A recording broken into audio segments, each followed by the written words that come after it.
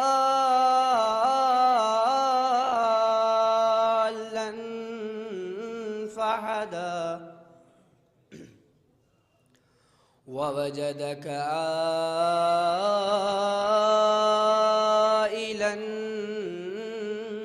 فأغنى فأما اليتيم فلا تقهر وأما السائل فلا تنهر وأما بنعمة ربك فحدث صدق الله العلي العظيم صلوات على محمد وآل محمد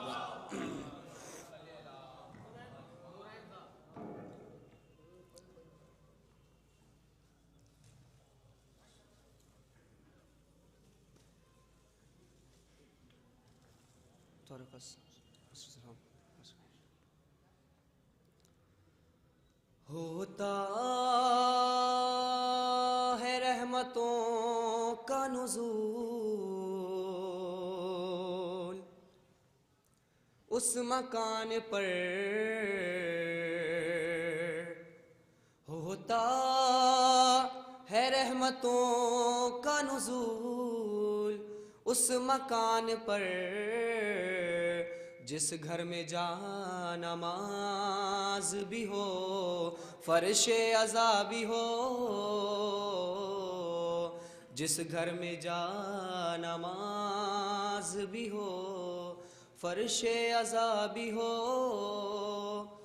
جیسا کہ امت رسول بکھری ہوئی ہے دو راستے ہیں اس شعر کے ذریعے سے آپ کے ذریعے پہنچانا چاہتا ہوں اذان عالیہ تک اب چاہے جس کے پیچھے چلے امت رسول اب چاہے جس کے پیچھے چلے امت رسول کرب و بلا میں حر بھی ہے اور حرملا بھی ہے کرب و بلا میں حر بھی ہے اور حرملا بھی ہے وہی پل صراط سے گزریں گے جن کے پاس وہی پل صراط سے گزریں گے جن کے پاس قرآن کے ساتھ ساتھ حدیث سے قصہ بھی ہو قرآن کے ساتھ ساتھ حدیث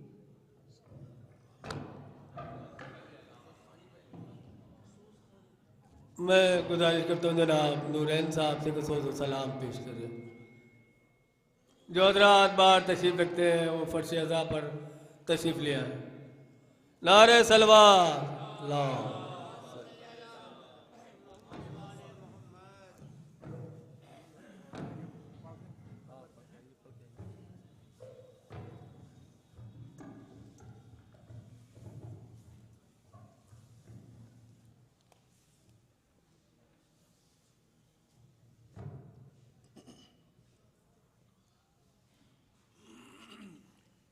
اعوذ باللہ من الشیطان الرجیم بسم اللہ الرحمن الرحیم ایک نعرہ سلوات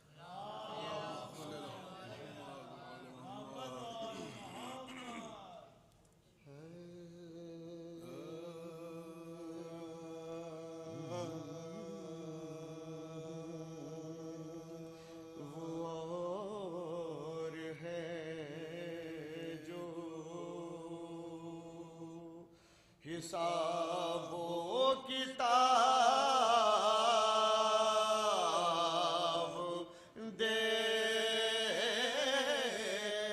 دیکھیں گے وہ اور ہے جو